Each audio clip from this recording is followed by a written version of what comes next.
So hello everybody, and welcome to Policy Exchange for this very special two-part event about embracing the new space age.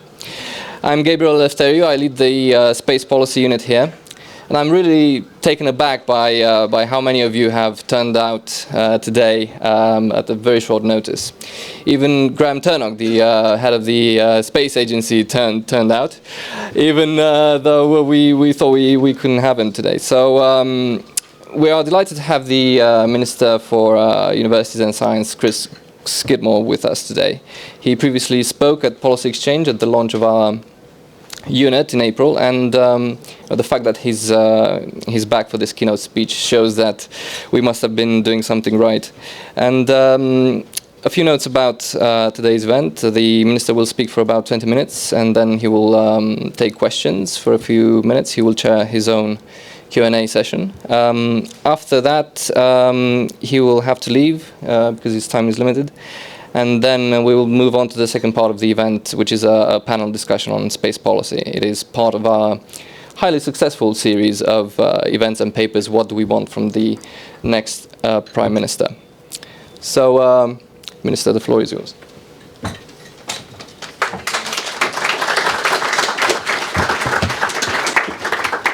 Well, good afternoon, everyone. It's fantastic, as Gabriel said, what a wonderful turnout at such short notice. And thank you, Gabriel, for that kind introduction. It's a pleasure to be here, as always, at Policy Exchange.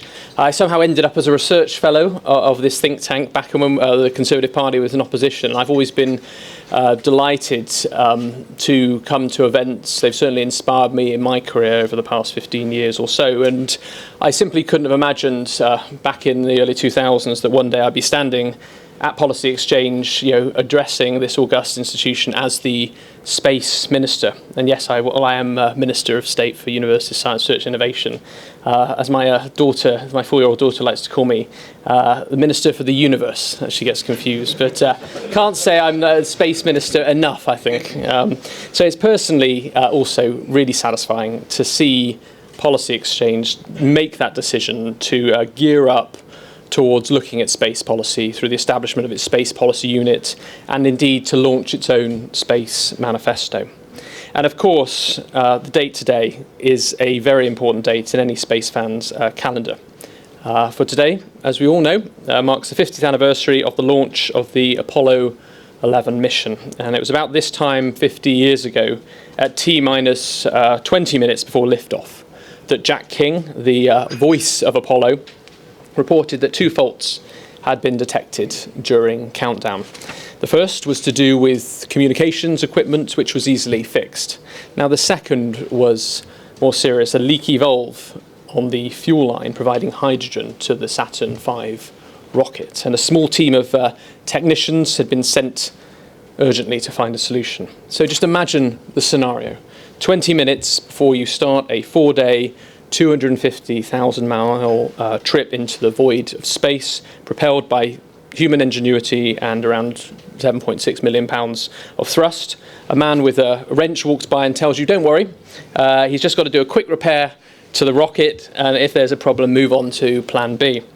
Or alternatively, imagine being that technician. Years of planning and training, trials and tests, millions of dollars, if not billions, spent. The expectations of a nation and the attention of a global audience all waiting to see what happens. And the pressure would have been incredible at that moment. But the prize, as we know now, was worth it. The moon landings have inspired generation after generation. After all, what child doesn't want to be an astronaut? But the spin-off benefits from the research needed to explore space have also been undeniable, ranging from laser eye surgery to landmine removal, to portable X-ray machines, and even indeed baby formula. So it's not surprising that 50 years on, we still talk about this moon landing with admiration and reverence. And while I was born too late to see Apollo 11 touchdown in the Sea of Tranquility, although I was watching on Channel 4 catch up over the weekend, the remarkable moon landings live, programme. I've always found space generally to be utterly fascinating, not least because of Apollo 11. We all know the names of the first men on the moon. When we think of space, we often think of NASA and the Kennedy Space Center, and we all remember the immortal words spoken by Neil Armstrong as he stepped onto the moon's surface for the first time. But that's where I want to make an intervention, because I think for many people that's sort of been the end of it. The big challenge was walking on the moon, and once Armstrong and Aldrin had done it, we started to think that space had somehow been ticked off. After all, only 10 other people have boldly gone where those two did, and nobody has set foot on the moon since 1972. But unless you're obviously an Olympic long jumper, one giant leap is never the end of the story. And since 1969, we've come on in leaps and bounds in our knowledge of space, but also in our particular use of space. Just look at Tim Peake, our own British astronaut. Children today have been just as inspired by Tim Peake and his return mission to the International Space Station as kids were by Neil Armstrong and Buzz Aldrin in 1969, and it was a real honour to speak alongside Tim with the return of the Soyuz capsule, which is now on display in the Science Museum. If you haven't seen it, please do go and see it. It's remarkable. And as Space Minister, again, I will mention that several times, I have been quickly aware of the strength of our own remarkable space industry. Just looking at our history, the UK was the third country after the USA and the USSR to have a satellite of our own in space, Ariel 1. And our early lead spurred the growth of key British companies like Inmarsat and Surrey Satellite Technology Limited. I'm delighted they're here today, as well as bigger companies active here from Airbus, I can see Colin Painter in the room, to Lockheed Martin. And this strength absolutely continues today. Our space industry has tripled in size since the turn of the millennium, becoming one of the fastest growing sectors in the UK economy. It employs close to 42,000 people throughout the UK, has almost an income of £15 billion, and through the use of our satellite services supports an estimated further 300 billion of economic activity. And I want the UK's efforts in space to continue to grow and for us to play our fullest role in exploring the solar system and understanding the universe. But this isn't just about looking outwards at the universe by going to Mars or hosting the headquarters of the Square Kilometre Array right here in Britain at Jodrell Bank, which I was delighted to see had the announcement on the UNESCO World Heritage Site just last week. Most pressingly, I believe that our efforts in space will help preserve life right here on Earth.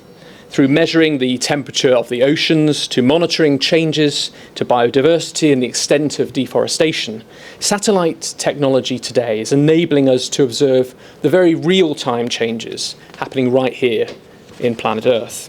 And the UK, as we know, has significant capabilities in satellite Earth observation, including through our membership of Copernicus, which I want to see continue. And these capabilities range from radar remote sensing through to ultraviolet analysis of the physical, chemical and biological systems here, and also to observe how these are changing. These capabilities are pushing the frontiers of environmental science. For instance, the amazing work being done by the British Antarctic Survey to measure ice sea dynamics or predict the future of polar ice sheets. And as humanity's impact on the world becomes ever more dramatic, gathering evidence from space becomes an increasingly pressing challenge. Earth observation, I believe, is an essential green technology, vital for monitoring our changing planet and informing the decisive action that we need to reach net zero carbon emissions by 2050. And this is a phenomenal economic opportunity for the UK also. The UK Earth observation sector is growing rapidly. Globally, currently it supports around £92 billion worth of economic activity. And I want to see this progress continue as we continue to work to tackle climate change and deliver green growth. This work really shows that the UK must continue to be one of the leaders of that new space age. A space age that isn't rooted in Cold War rivalry, but in communication, in collaboration, and in commercialisation.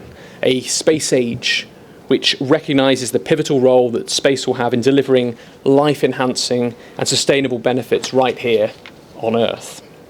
A very significant step, which I'm also pleased that Policy Exchange has supported in its Space Manifesto, is the creation of a National Space Council, which we announced just last month and which will coordinate the government space strategy and capabilities. And this coordination will also be driven by a new national space framework, which will be owned and also operated by the Council.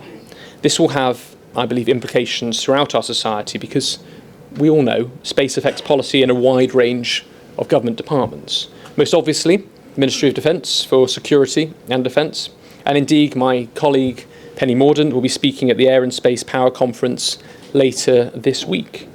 But also the Cabinet Office for Civil Contingencies, DEFRA for Earth Observation, BEIS for Industry and Climate Change, DCMS for Communications, across many other departments in terms of enabling those technologies that space and satellite technology can indeed provide.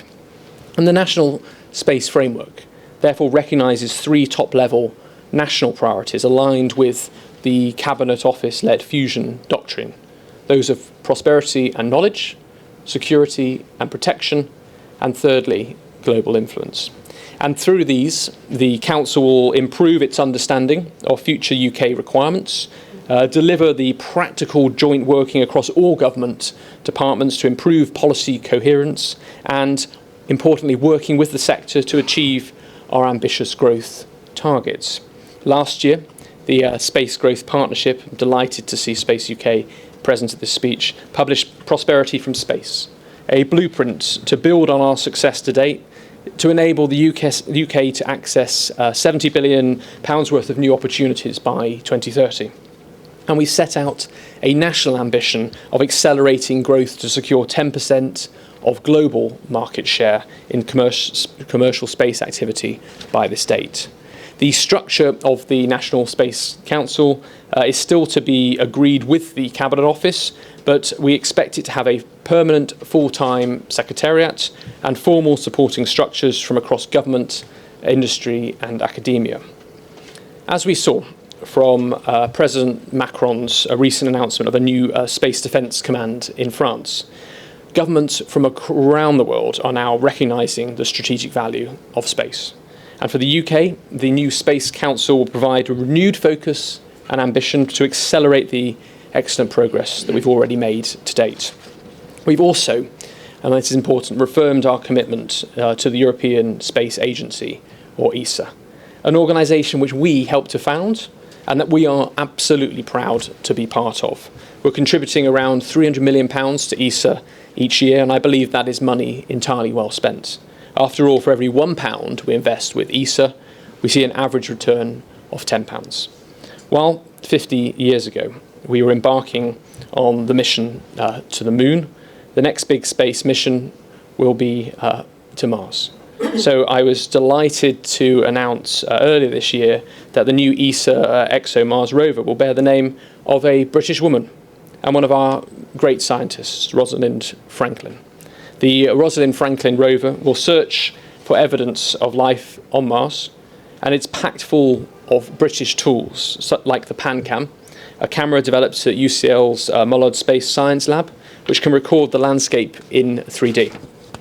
But our commitment to ESA is also more than just about financial investment. It's also about investment in people, for space literally knows no borders. So as part of our ESA membership, I'm delighted to announce that we've made certain that British ESA staff working in Europe and also European ESA staff working in the UK will enjoy the same rights as one another as a result of the ESA host agreement. Access to healthcare, pensions and benefits, and most importantly, that right to have families of ESA staff living and working and indeed learning in whichever ESA country that they call home.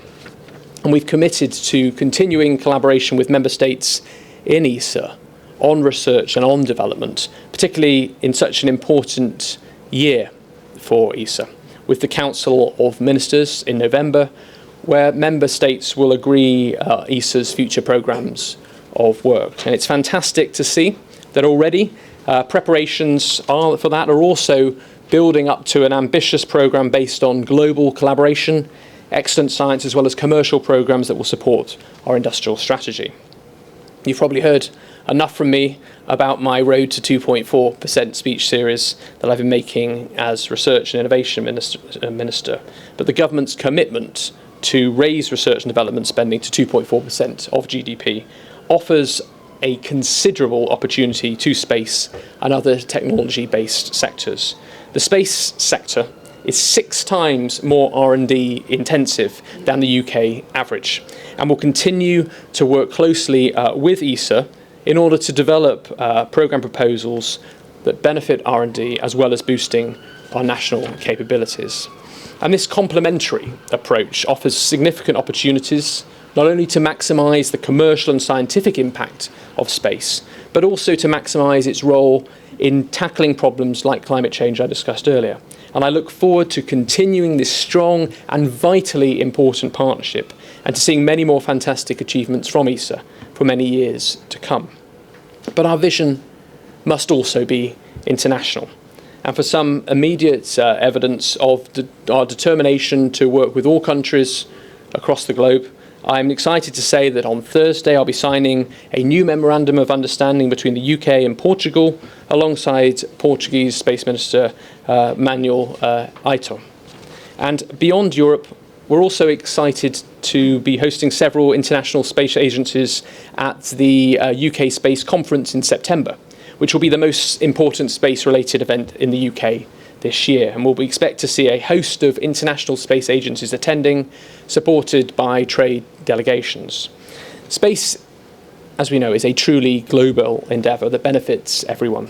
But we can only achieve these benefits if we have a safe and secure space environment. And the UK is leading international discussions to determine practical ways, both in which governments and industry can ensure that space will be available for future generations. Building on our own work with ESA, the increased global appetite for international space agencies to work together, the UK Space Agency is now looking to enhance our level of international engagement and to cooperation through a series of bilateral programmes. The intent is to provide a real opportunity for the UK space sector, industry and academia to strengthen its international relationships while also continuing to collaborate with our close partners across Europe. It's a key theme that runs right through the engagement I've taken forwards, also with our publication of our international research and innovation strategy. And I'm delighted that space continues to form part of a wider strategy you have across government.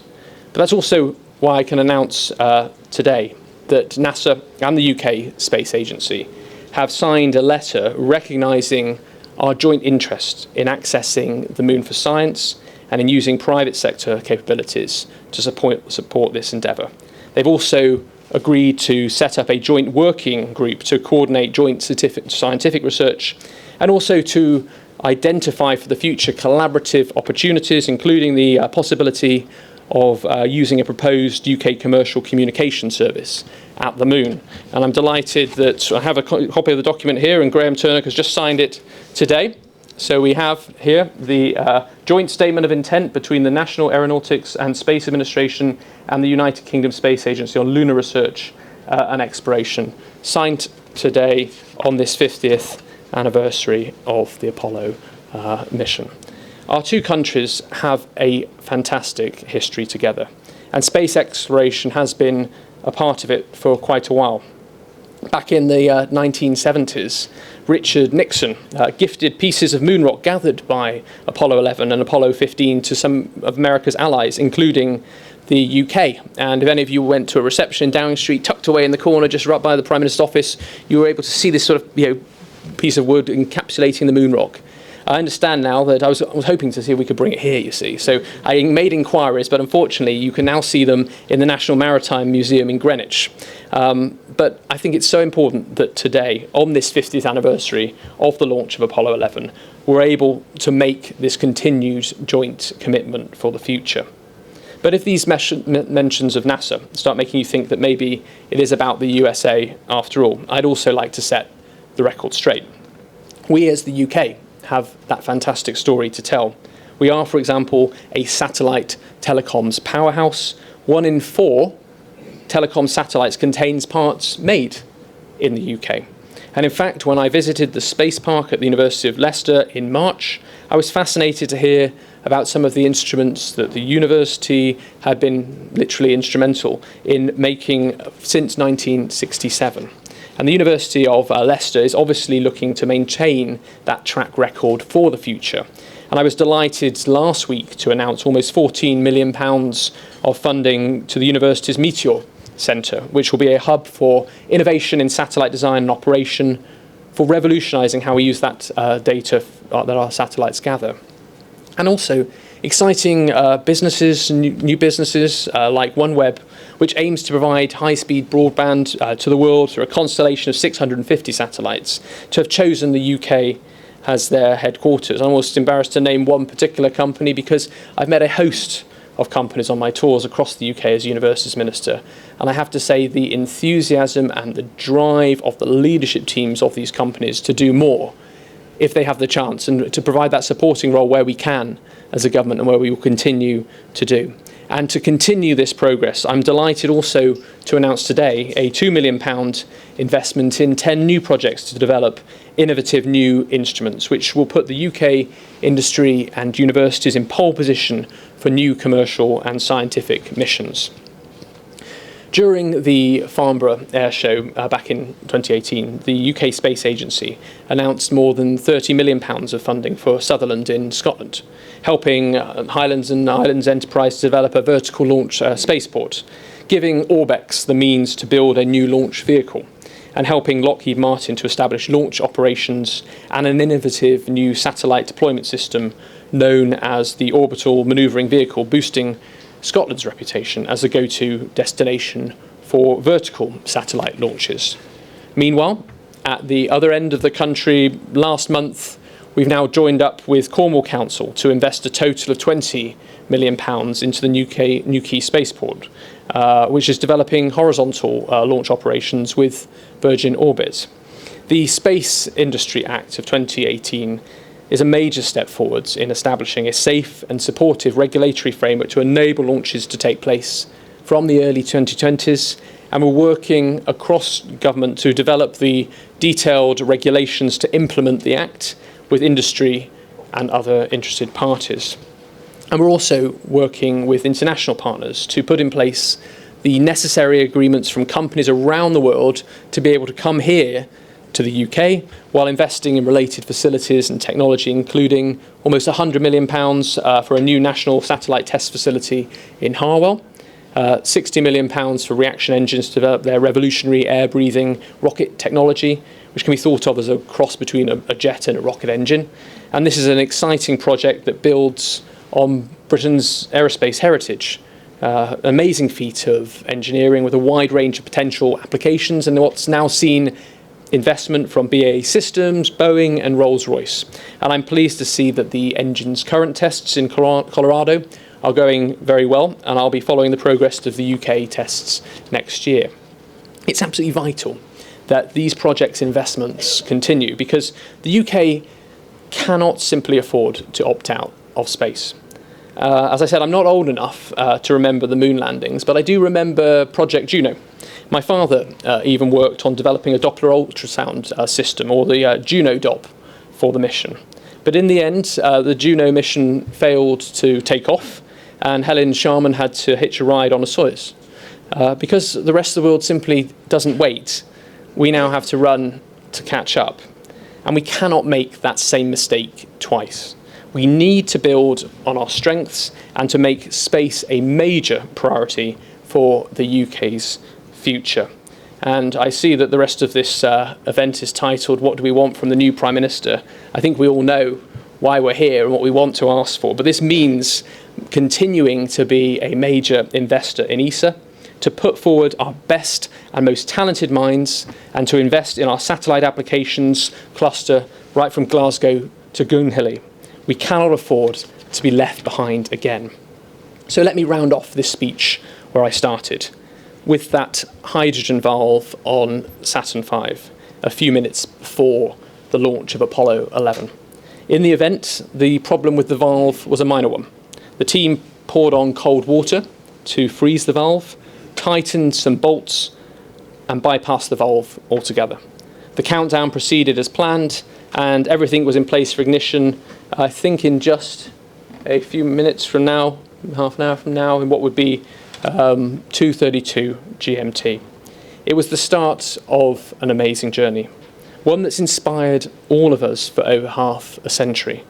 And the Arts and Humanities Research Council, together with the UK Space Agency, have been compiling stories from those who watched in real time the moon landing. And I think it's fair that we give the last words to some of those voices. There are many great tales emerging out of this new research, but I just wanted to focus on two stories of scientific inspiration. Nigel Shadbolt, currently principal of Jesus College, Oxford, said, "I was 13, a young boy in a small village in the Peak District. I remember the exhilaration of the moment, an exhilaration shared with bleary-eyed friends later that morning in school assembly. The night's events instilled in me a passion for science, a passion that led me into a 40-year career in artificial intelligence and cognitive science." And the account of Lance Thompson says it all. "I would not choose to have been born at any other time. My 62 years have been so influenced by the space race, it's difficult to imagine any other life for myself. The passion I had for the whole adventure resulted in me following a career in engineering, specifically in remote sensing. For a young lad from Newcastle, this was not the usual prospect. Had I not popped into the world just at the right time, I would not have been inspired by mankind's greatest undertaking." And for these two young boys, the moon landings were a moment of magic that helped shape the course of their entire lives. And for all of us, today, young or old, space continues to inspire and amaze. It brings the visceral excitement of embarking on voyages of discovery. It sparks major scientific advances in our understanding of the universe. And it creates opportunities for business to deliver great new products and services to consumers. And these are the reasons, among many, that we continue to persist and invest in space.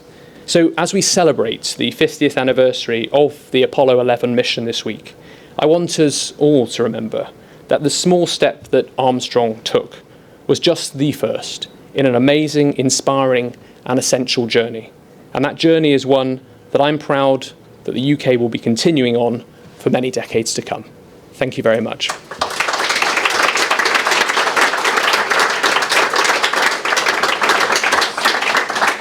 So I think I've got sort of 10 minutes for questions, I think, as a slot. So if I could, I'm self-policing my questions. So in advance, apologies if I cut anyone off. I hate to be able to chair my questions because it'll leave someone disappointed. But I'll start at the back with Chris from Research Fortnight. Hi, thank you. Your predecessor as Space Minister, Sam Gyimah, resigned, and in his resignation letter he stated it was partly because the EU stated that the UK will not be granted full access to the Galileo satellite navigation system after Brexit, and that included some of the military use that you mentioned in your speech. There was then some talk about the UK developing its own GPS system, and I wondered if, well, firstly, are you satisfied that we'll have the working relationship with Europe that we need after the 31st of October? And secondly, any update on the UK's own GPS satellite? Yes. So, I mean, as you know, my predecessor took the decision he did. Personally, I benefited from it, so I'm not going to make any comments about sort of the fact that that took place, apart from to say thank you, Sam, for the brilliant opportunity you've given me over these past 7 months to be a minister in what I think is the best job in government. But Sam obviously took a position that I feel, it's a philosophical stance that I think every minister has to grapple with, a sort of head versus heart decision over how you think you play your role within government. And I see my role in government, and this is also the same when it comes to Horizon 2020 or Horizon Europe or even Erasmus+, that you've got to be there around the table, being able to influence decisions while we can, and being able to do the best job I can for the United Kingdom going forwards. And actually, what I've seen with my continued opportunities to speak to Commissioner Carlos Moedas around the Horizon Europe programs is I still think and believe that there is a way forward. Even with the withdrawal agreement still not having been agreed, that I've said this before elsewhere, we've got to be able to continue our European research projects for the future. We know as the UK we contribute well above average into these, we benefit from these, and we must make sure that the new Prime Minister is also able to commit to Horizon going forwards. Now, when it comes to looking at Galileo, that was specific issues obviously to do with defence and security, and decisions were taken that the UK was going to be unable to participate in the Galileo programme, that it was unable to have access to those particular components. But that's not to say that going forwards we don't want to continue our work with other shared programmes like Copernicus. As I've tried to set out in my speech, that we will continue to work strongly with ESA. The EU-related funding streams to do with space, I think, roughly equate to about 2.5% of our budgets today. And in terms of the GNS alternative that's being developed, so the Prime Minister announced in December, I think about £92 million scoping scheme. That progress is going well and will obviously feed into 2020. When the plan is obviously to take forwards a wider package of work based on the work that's been taken forwards by companies. I would say had fantastic engagement with British companies, over 50 British companies involved in that scoping work, and then the future government will need to look to commit to around £5 billion worth of spending for a GNSS programme. So I see the role, if you're not here at the lectern trying to influence policy both domestically but also on a European level and international level, then you might as well decide to resign and take that decision. I'm determined to do all I can while I have this opportunity to make the case for space, to make the case for research, and to make the case for investment and also continued cooperation. Gentleman there. Thank you very much. James Campbell from Inmarsat. Where coincidentally it's also the 40th anniversary of Inmarsat today. Congratulations. Thank you very much. Celebrations across town. So my question is, what sort of mechanisms do you think could be put into effect to ensure the next Prime Minister maintains an active focus on the space agenda? Could, for example, the Space Minister be a cabinet level position? Could there be a role in the National Space Council?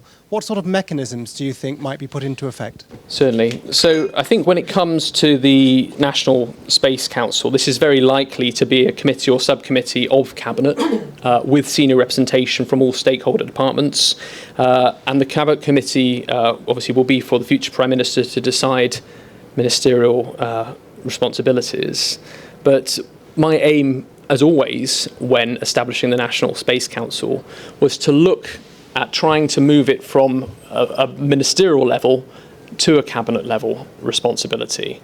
And as I said, while I may be Space Minister at the moment, I'm quite happy to resign my space ministerial responsibilities if it means that a cabinet minister at a higher level will be able to chair that committee going forwards and to be able to have that convening power. And obviously, I'm delighted that the CDL, David Lidington, has obviously taken an interest in Cabinet Office at recognising the convening power of Cabinet Office when it comes to space, that this is a cross-departmental necessity for the future. Any other questions? Excellent. This is what a politician likes. Well, I think on that note, unfortunately, I'm going to have to leave this discussion earlier than I would have hoped. It's been a real honour to come and speak to Politics Change on this momentous day. I'm off to speak at Bayes Select Committee on achieving the net zero target, but I will make the case there again to Rachel Reeves and her team that investment in the space industry, in space technology for the future, is not just about ensuring that we explore space and its wider possibilities, but it is essential to ensuring that we achieve our net zero target by 2050. But thank you very much for coming today, and I look forward to working with you all in the future.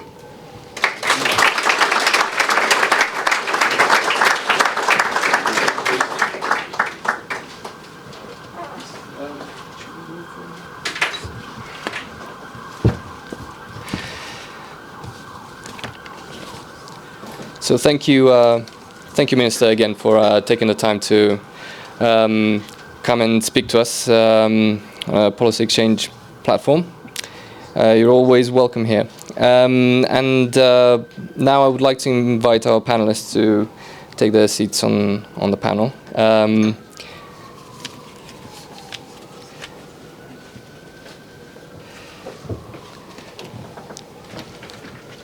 Thank you for your patience as we reset our spaceport here for mission number 2 of this event.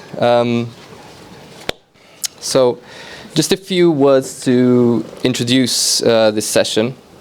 As I was saying, we launched this unit in April last year with a mission to help lift Britain's space ambitions to the next level and help build a strong, exciting vision for the UK in space that can be taken up by government and parliament in the years ahead. And the change of Prime Minister is giving us the opportunity to make a start on exactly that. So this morning, as you've heard, we've published our Space Manifesto, which is now online on our website.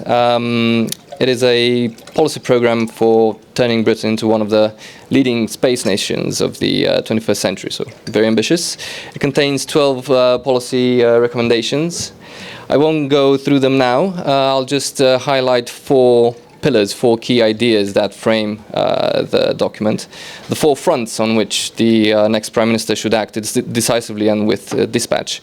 Firstly, recognise the strategic importance of space power to Britain's future.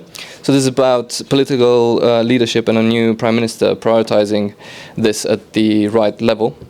Secondly, reform the way government does space. So this is about institutions, the National Space Council, as the Minister was mentioning just now, and about also building up an integrated strategy for space.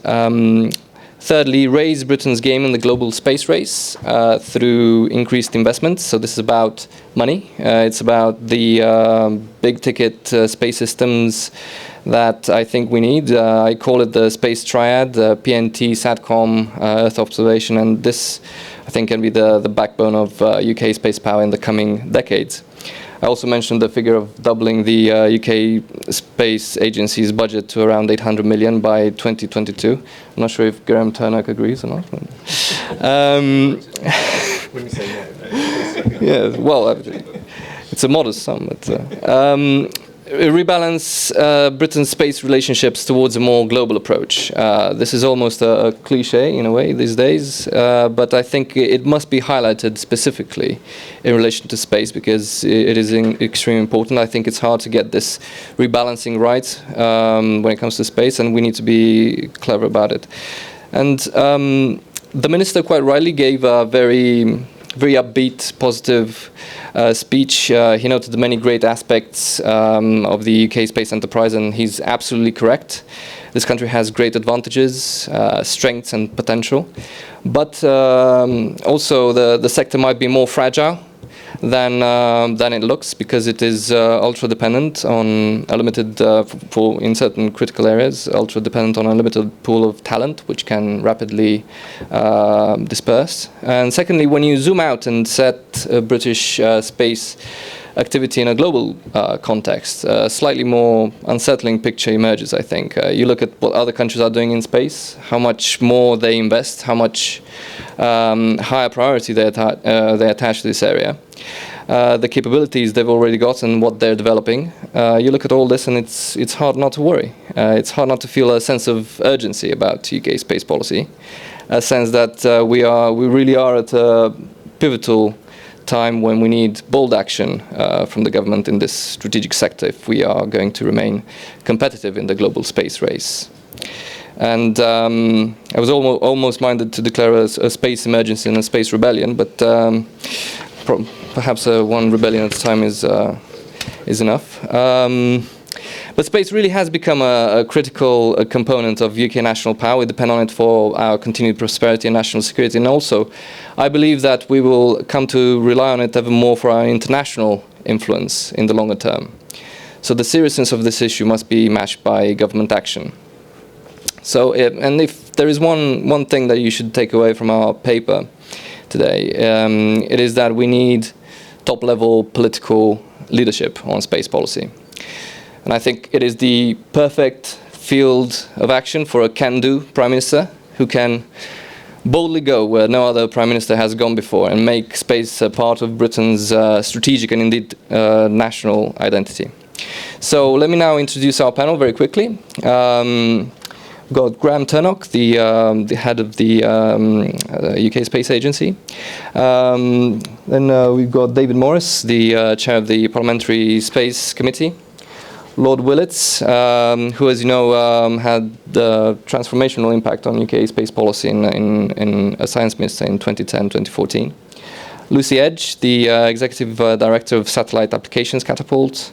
And, of course, Graham Peters, Chair of UK Space, the voice of the space sector. So each panelist will speak for about 5 minutes, and hopefully we'll have some time for questions at the end.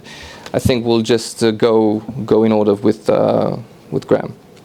So. Great. Is the microphone? You can you can come here. Mic. Fine.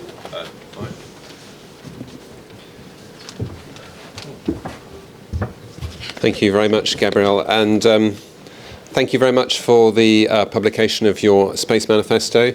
Certainly found it a very stimulating read. Recognised some of our conversations that we've had, and I know you've spoken to a number of others and been very engaged since the launch of your Space Policy Unit a couple of months ago. From my perspective, I've been very strongly behind the concept of a National Space Council. I really think its time has come in the UK. Space is increasingly dual use. Civil and secure space capabilities have to be seen, I think, holistically. And if one looks to some of our key competitors and partners around the world, you can see that some of the most successful of those are the ones that have taken dual use and really put it front and centre of their strategy. And one can look to France, who have been unashamedly dual use. CNES covers both military and civil, and also to India, who have a very similar approach. The Americans have looked at space councils from time to time. There's always been a bit of rivalry between NASA and the military space interest within the States, but Trump definitely saw that as a key area to work on and reconstituted the National Space Council. And the feedback we're getting from people like Scott Pace is it really is having a strong impact on achieving coordination. You can look at the Japanese and the Italians, who are also doing similar things in ensuring that at a cabinet Prime Minister level space is being coordinated and led from the centre. Why is it important? I think, first of all, there are very clear, as I say, dual use requirements, which means that we can better conceive of our national needs if we look across government as a whole. For example, the MOD have been running their own communication system for some time, Skynet. That has clear potential applications in disaster scenarios where, for example, DFID might need communications in remote locations at short notice. At the moment, though, those requirements are difficult to pull together across government. If you take, for example, the work that the agency has been doing on GNSS, that is a potential dual-use technology par excellence. There is a clear need for GNSS, both for military use and for civil secure use, and of course for the open use of GNSS by society generally. And now that we're having to look at a UK system, we're right at the front and centre of that need to look across both areas. But then you need to look also at the question of aligning research and development behind those uses. We invest in communications technology in the UK Space Agency, which potentially is of great use ultimately to MOD in their communication systems. But at the moment it's very difficult to make those connections and ensure that the investments that we're making on the civil side will be a benefit on the military side. Then one can look at the potential to align procurement across governments. It's not just a question of defining need, but then aligning procurement behind it. And the potential for both more efficient procurements, because you're looking to procure civil and secure security interests at the same time, but also obviously economies of scale in potentially going for larger procurements. So we see a very strong potential behind aligning government interest across the piece through a National Space Council, and then having that top-level drive that one would get from the Cabinet Office and number 10 interest. So we very much agree with the policy exchange that the time has come for an initiative like this, and certainly with our Minister we're throwing our weight behind it. Thank you.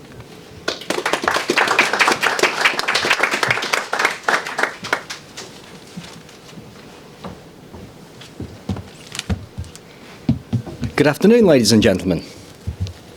Good afternoon, ladies and gentlemen. Come on.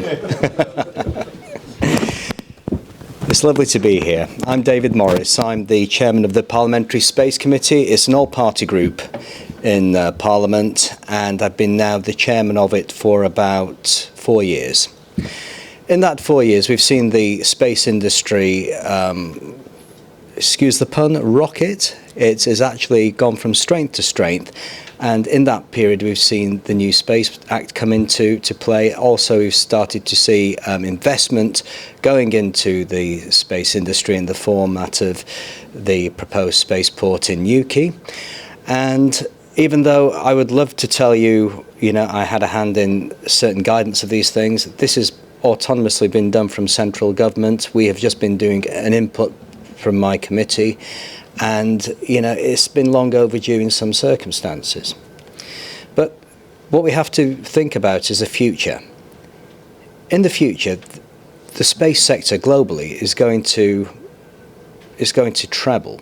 And it's estimated by the next 10 years, the forecast to grow over £1 trillion, in investment.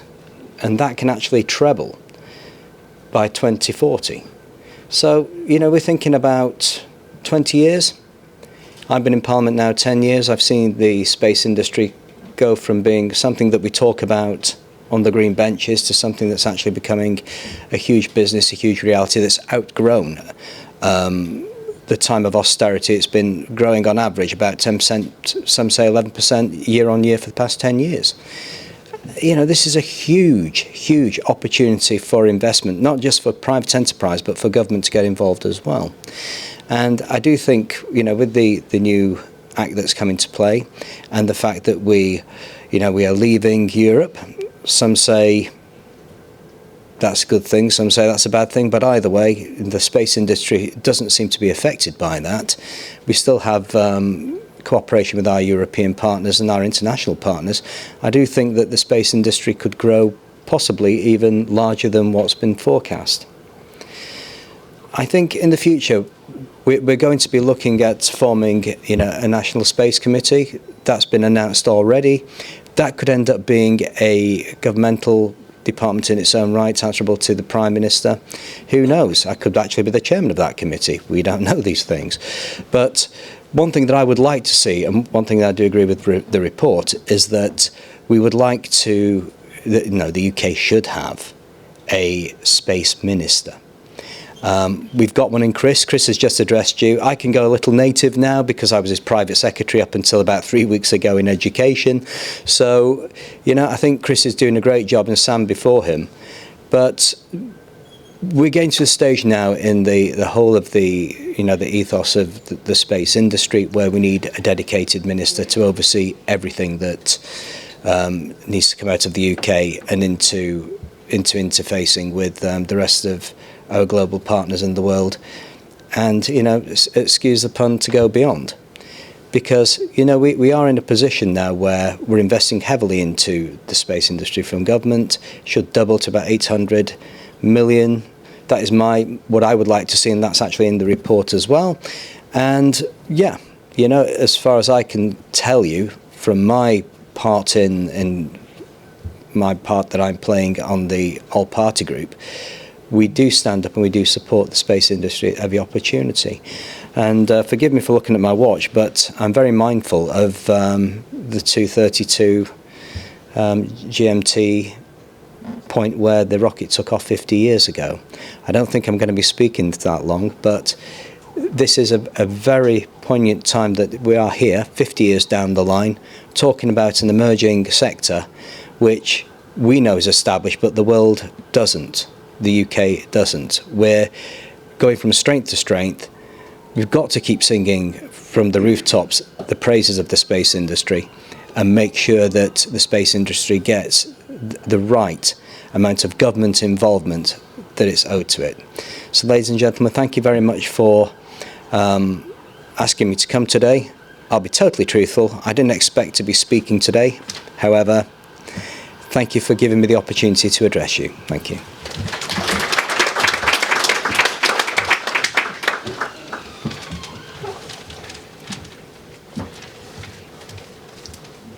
Good. Well, thank you very much as well for the opportunity to join this. And I think it's fantastic Policy Exchange has created this policy unit.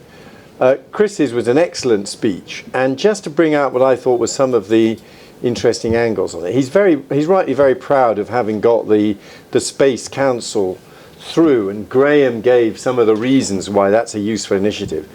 One of the frustrations historically has been other Whitehall departments often are users of space services or buy commercially Earth observation data, but they were very passive. It was very hard to get them involved in planning or putting their hands into their pockets actually to join in commissioning and funding new initiatives. And I think anything that aggregates Whitehall activity, including, let's hope, aggregates the amount of spend that there is on space-based services across Whitehall, is a good thing. And so Chris rightly referred to that. I thought it was interesting how he picked up on the kind of planet Earth theme, which, and of course, the planet Earth image is a consequence of the Apollo program, an earlier Apollo, the first view of the Earth from space.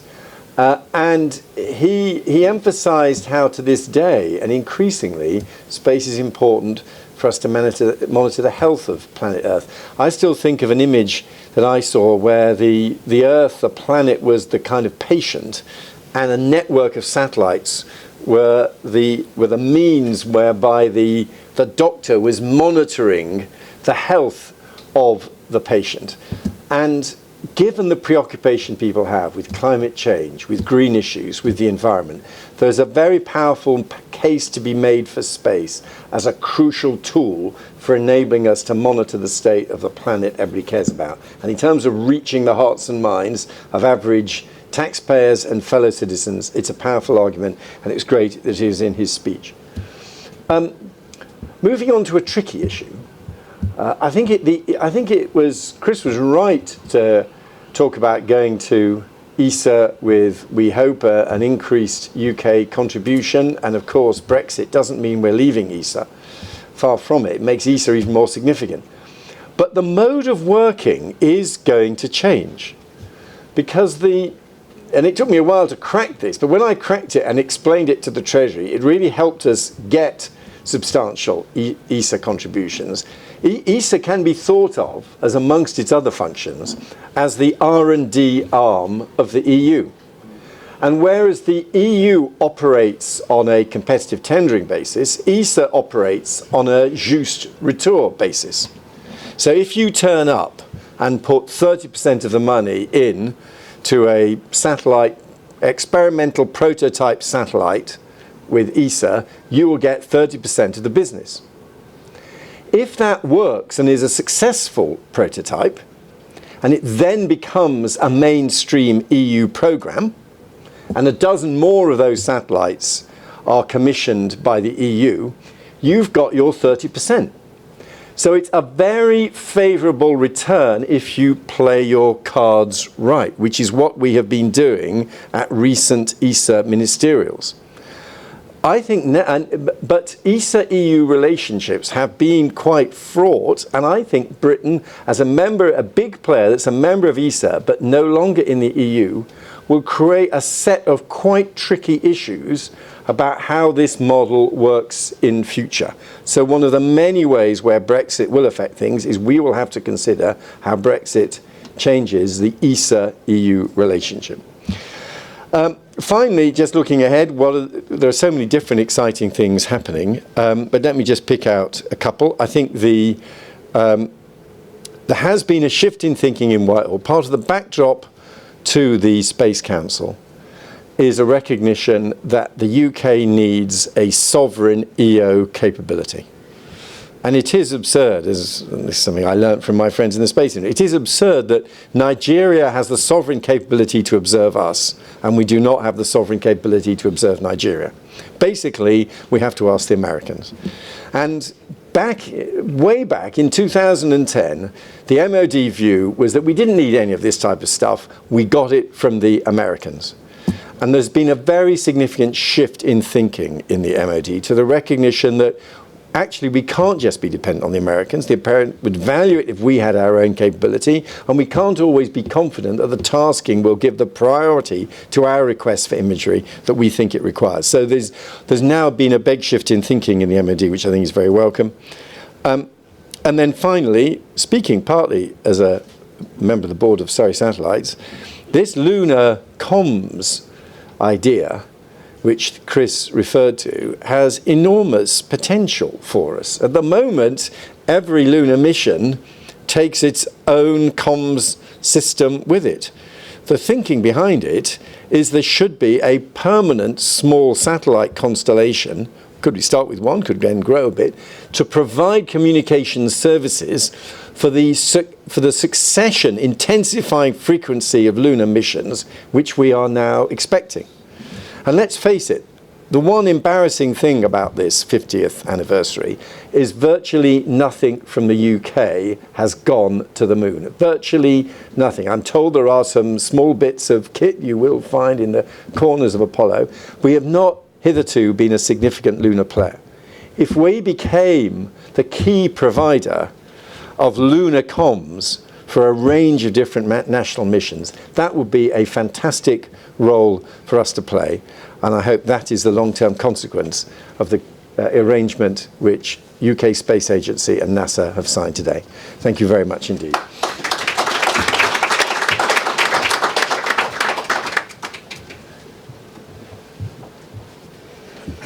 Thank you for having me. I think I'll carry on a theme that has been mentioned by a few of the speakers before me and say one of the most amazing things about working at the Catapult is the colleagues we have there. And we were challenged the other day by somebody to argue why we should be doing things in the space industry when there is a climate emergency. And one of my junior colleagues turned around to me and said very succinctly, "We wouldn't know there was a climate emergency, Lucy, if it wasn't for the space industry." And I thought, well, that's good. We can use that. We don't need to write an essay. So in honour of all of the different anniversaries at the moment, I was thinking it's probably 20 years since I joined the space industry this year. We're also coming close to the end of a decade which was started by this bold plan in 2010 where UK industry and academia, government got together. They came together behind some strong themes, and one of them was launch in the UK and the other one was satellite applications. And shortly afterwards, the Satellite Applications Catapult was born. And we're at a point now with the Parliamentary Space Committee being reinvigorated, the National Space Council, which you've heard of today, the new Prime Minister coming on board. And 50 years after the moon landings, I think we're looking here in the UK, but everyone's also looking internationally to find what that new compelling vision is, what that new innovation is. That's certainly what keeps us interested at the Catapult. In that 10 years, there has been impressive growth. The number of companies has increased massively involved in the space industry. And there's also been a lot of inward investment, and that continues to grow. We need to find that thing to get behind again so we can do it all over again like we did 10 years ago and land where we are now with these spaceport opportunities in the UK. There's no doubt in my mind that the focus from those plans back in 2010 is what our themes for today should be built on. We have in the UK, we've just heard about Surrey Satellites again, we've got the most amazing international leadership in small satellite capability. And that, combined with some very exciting grant-based projects that have been ongoing in the UK over the last few years, has really put us on the forefront of capabilities for in-orbit manufacturing, which I think is going to be a big push as we go forward over the next 10 years. But it does mean we need to deliver on spaceports effectively. It does mean we need to have a continued focus on disruptive manufacturing, building on our groundbreaking engineering industry already. It does mean our regulations need to be able to keep up with it. And I think most importantly for me, when I look at the UK landscape, it does mean we've got to be properly comfortable with a regional focus. So not everything has to come from one central point. We have to be really happy that we build a proper national ecosystem for the space industry. Additionally, the rapid growth in satellite applications, we've talked about the growth in Earth observation, this needs tapping. It does exist. We've talked today already about these incredible data sets that we're pulling together that can help us in all sorts of sectors that certainly when I graduated, I didn't think would be affected by the space industry, in health, in transport, as well as things like the climate issues that we've been talking about. But in order to achieve that, those sectors need to know that space can help them do their job better. And that is a continually tricky topic. We spend a lot of our time and energy working on that, and a lot of other people in this room do too. We still haven't completely cracked it.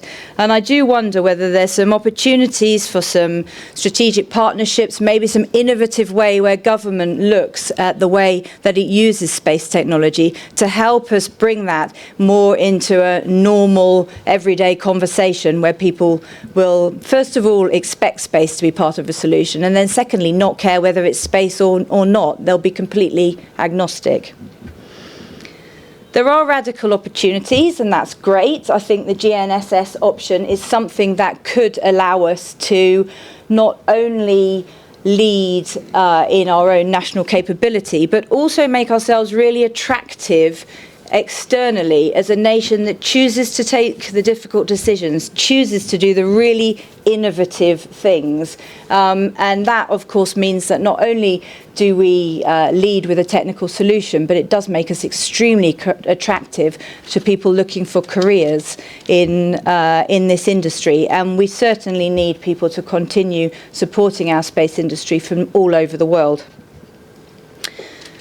And I suppose that made me think about the minister's speech when he was talking about that technician on the Apollo missions, because the space industry does have the most amazing number of degrees, multiple degrees, I think, in many places. But also we need really good technicians. The whole industry needs to be grown, not just those of us with, well, not me, I don't have a PhD, but others with PhDs. And I think probably an area where it's really important that we look outwards more, and this has been touched on today, but those international partnerships. There is a programme called the International Partnership Programme run out of the UK Space Agency, and it's absolutely fantastic in creating export opportunities for the UK, international collaboration activities, and also growth opportunities in the countries where it's working, and growing on that innovative way of partnering across the world using satellite applications technology to improve the lives of individuals everywhere is a very interesting model that we really like. So I was asked to comment on policy a little bit and on what I think we should be doing. So I'll boil it down, I think, to three things. One is that we need to invest in those technological developments. We need to make sure that our scientific advances can be developed into something that can be used by an end user. Secondly, we need to make those technologies accessible, because if they're not accessible, we can't grow organically and with innovation. If we do make them accessible, then we create an ecosystem that starts to look after itself. And thirdly, as I mentioned in the context of the manufacturing, we have to help regions of the UK to understand what it is that they can gain from the space industry, find the points that work for their region that chimes in their area and then be comfortable that we create a national network of capabilities in the space industry. So I'll just finish by saying that 20 years ago, when I did start my career in the space industry, I was continually asked why we should be spending taxpayers' money on space and why I couldn't get a proper job like my friends in the city. And I think I'm realizing now that fortuitously or maybe accidentally, I made the right decision, and this is exactly where we should be working. Thank you.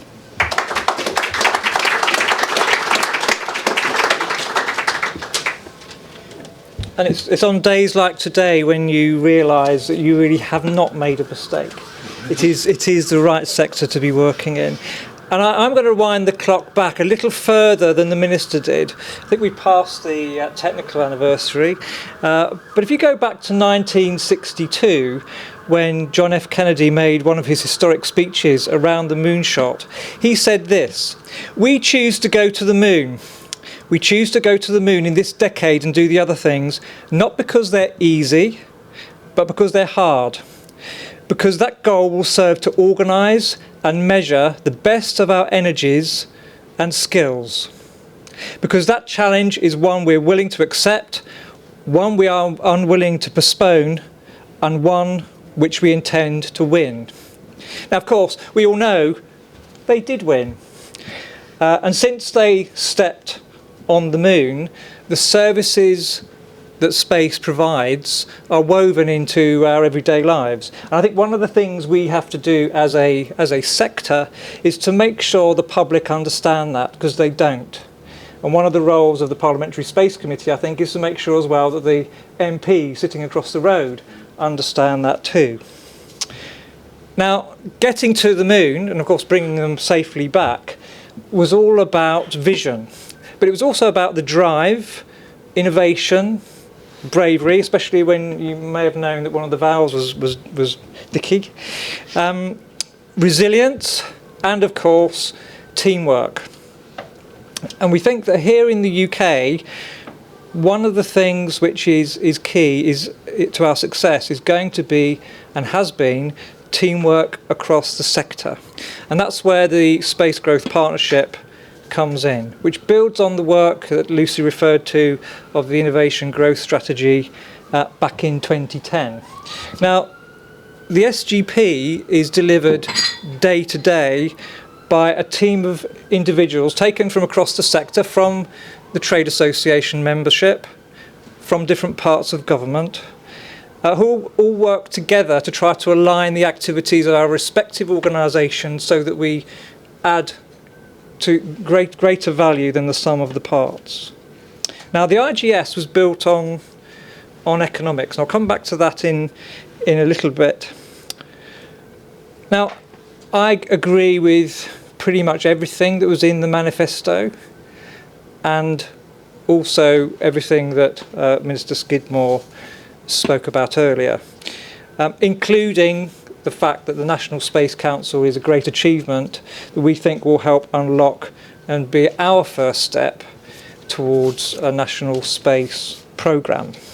And the National Space Programme was something that we wrote into our strategy document last year, Prosperity from Space, which was published in May. Now, a lot of what I could say about the benefits to the UK from space have already been said, but so I'm going to pick out a few and sort of try to amplify. The four areas that Chris Skidmore referred to around prosperity, security, global influence and environment. I'm just going to pick another paragraph out of JFK's speech, because I think it's instructive to remind people why that money was spent on the moonshot in the first place, or one of the reasons. He said, "The growth of our science and education will be enriched by new techniques of learning and mapping and observation, by new tools and computers for industry, medicine, the home, as well as the school." Now, of course, we've all got computers now, not only at home, but in our pockets. Some of us have probably got three, two phones and maybe a smartwatch. So we can see the investment that was taken all those years ago has benefited and pushed forward technology in ways which benefit us all, not least in the applications that all those computers can provide us. One area I wanted to amplify is the points made around the environment. And we, as a sector, we've been scratching our heads about how do we make ourselves politically relevant, particularly at this quite turbulent time.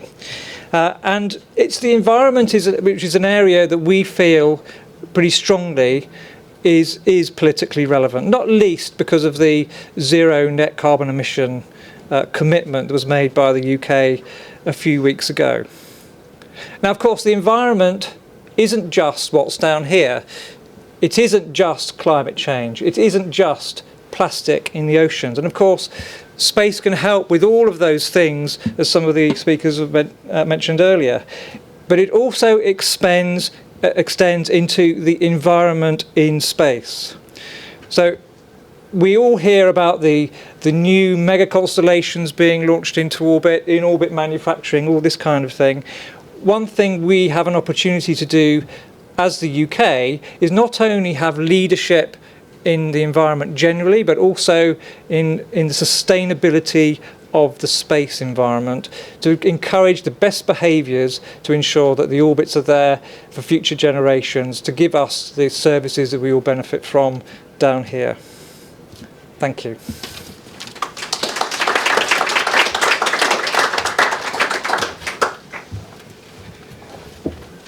Well, it's quite amazing to turn back, look at the room and see that almost everybody is still here. Even though we've really gone beyond. No, we've just run way beyond our time. So we'll just go straight to questions. I'm sure many people are dying to ask questions. So if I can just have a sense of how many burning questions there are. There's a burning question right there. Not very burning. Syed Mostershah, London Institute of Space Policy and Law. As we're talking about anniversaries, we've got our 10th anniversary this year. In any event, I'm just wondering if we are going to double the budget for space, and if we're going to have our own GNSS system, is that going to be enough, especially taking into account the terrestrial element of that system? That's a very good question. Should I take it to start off with? So the figures that were mentioned in the policy exchange document, doubling that budget, does not refer to, in my view, correct me if I'm wrong, funding for the GNSS system. That has to be funded as a separate pot from the normal national programme. That's correct. And I think it would be insufficient to cover that. I mean, that's, there's no question about that. There's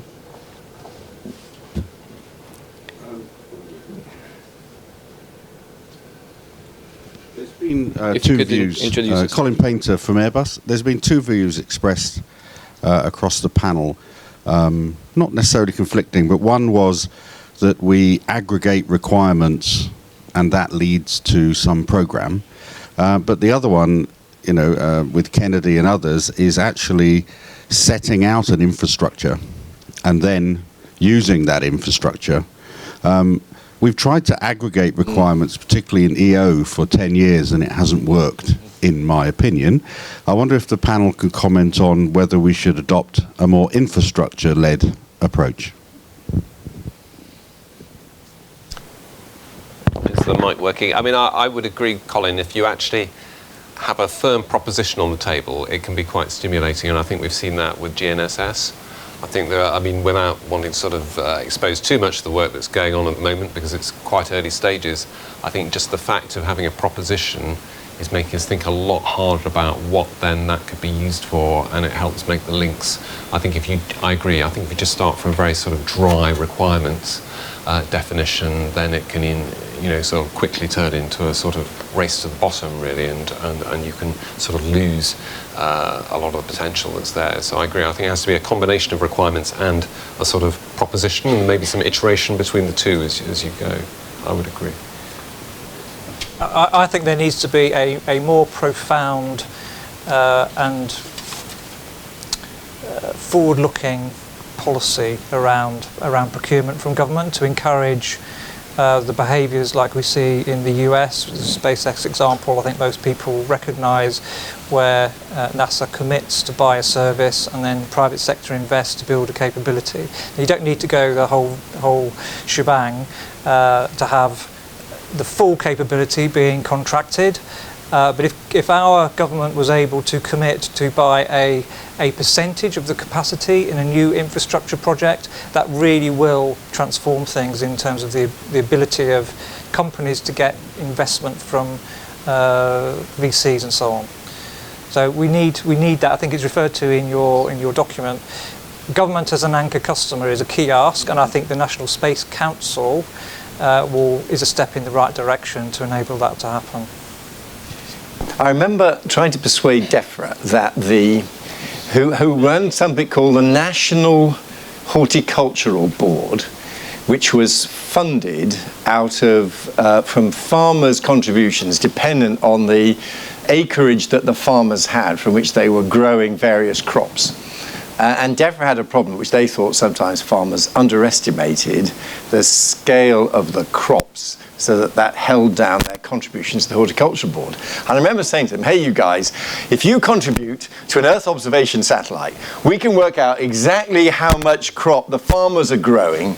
You will collect more revenues for the National Horticultural Board, and if you put it back into the pot and fund the EO satellite, we'll all be better off. And I hope that the National Space Council, behind all these elevated discussions of strategy, enables practical propositions like that to be developed. Because I found I didn't win that argument with DEFRA. And they couldn't believe that there was actually a use that space might have for something as obscure as how they collect revenues from farmers.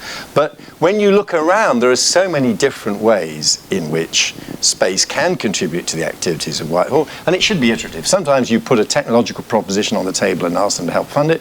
Other times you have to find out what their requirements are and then design the technology. Very good. Anyone else wants to? No? We'll take a couple of more questions, and yes, please. My name is George Chiesa, and I'm asking the question as an individual for reasons that will become apparent. 1100 days ago, there was a referendum, and there are families of scientists that have been waiting to figure out, do we go back to wherever they were? Do they move? Do they not move? Etc. A lot of these people are making a decision to leave this summer. So what I would like the new Prime Minister to say is some guarantees of some kind of regime so that we abort the exit of these people. It has a name, it's called Brexodus. So what we need is clarity to defend that. I wonder what the panel has to say about it. Thank you very much. I believe the Minister referred to that issue a bit in his speech. Yes, when I was in immigration, I was a private secretary. I've been the private secretary in everything. I've been longest serving private secretary for 6 years. Some say that's cool, I say that's overlooked. However, when I was the PPS in immigration, it was always understood that there would be special dispensation given for, certain occupations. This was one of them. I do understand why the scientific community is very touchy about this, understandably so. But I do think there's a lot of, shall we say, myths running around about this particular issue. I know that Mr. Johnson said if he's Prime Minister, there won't be a quota, shall we say. And I think if Mr. Hunt's Prime Minister, there will be more of what we're seeing at this moment in time, which is basically immigration is by case basis and actually by need, which, is commonsensical. Right. One final question. A lady in the middle. Thank you. Joanne Wheeler-Alden. I know that the UK has all the building blocks it needs to be a world leader in space, but I am worried now about the UK space industry and encouraging growth and investment into and from the UK. So what will the government do in relation to regulation for launch and operations and insurance requirements to make sure that we can regain our lead away from, for example, Luxembourg? Thank you. Well, that's an interesting question, and I'm sure Graham will be all over it. Yeah, I mean, happy to answer that, and Joanne, and obviously, you know, you're closely involved, and thank you for your support to the work that we're doing to set up regulation for launch in the UK. So we had the Space Industries Act 2018. I think that's been a very positive thing for the UK. I think it's put us ahead of the curve, but now we have to sort of keep up with the pace that we set for ourselves. We're working very hard on the implementing legislation and also in actually designing and setting up the regulator. We're already having sort of shadow conversations with the potential launch operators, which are going very well. We're not able to formally give them advice and consider license applications at this stage until we've got the legislation, secondary legislation through, but we're having lots of very good, productive conversations with them. You mentioned Luxembourg. I mean, they've notably gone out ahead of everybody else on space mining. That's something else we're having a look at ourselves to see what we can learn from what Luxembourg are doing, whether it might be applicable in the UK, and there's been you know, a number of calls for clarity around space mining at recent international meetings. I think there was one at Wilton Park quite recently that looked at that as a key issue. So we're clear that regulation is a very important function. You know, government tends to operate in three ways: it spends, it taxes, and it regulates. And my previous job was head of a better regulation executive. So I think more than anybody, or certainly no less than anybody, see the importance of regulation as one of the sort of three key axes of government policy, and it's certainly a very important part of our space policy and should remain so. Right, yes. Well, I think we'll bring the event to a close now. We promised about an hour, but we sort of over-delivered by 50%. So thank you very much for staying with us through all that, and I hope you found it interesting. If you've got feedback on our paper, we will welcome that as well. I think a significant scaling up of UK space activity requires a sense of national endeavour, and it cannot really be done without enduring public support and without engagement across the entire space community. So we're open to doing that as much as possible. Thank you very much for being here. Thank you very much to the panel as well.